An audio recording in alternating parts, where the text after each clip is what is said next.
જય કૃષક અવતાર.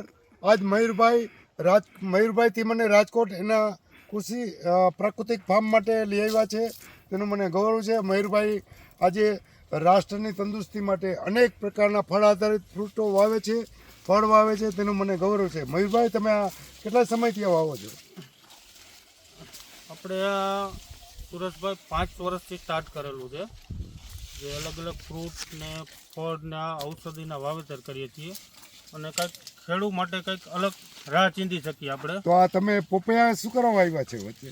પોપિયા એક અલગ પ્રકારની, માનો કે આ ડિસ્ટન્સ છે બે વચ્ચે, તો આની વચ્ચે એક પોપિયા નાખવાનું કારણ એ હતું કે એક વધારાની ઇન્કમ જનરેટ થાય સરસ, અને વાહ, વાહ. અને છોડને છાંયો પણ મળી રહે જ્યારે પ્લાન્ટ નાના હતા ત્યારે, અને એક વધારાની ઇન્કમ થઈ. ના, તમારી કોટા સૂઝને અમને ગૌરવ છે કે તમે ખેતીને ડેવલપ કરી અને રાષ્ટ્રને આત્મનિર્ભર બનાવો છો. તેનું અમને ગૌરવ છે.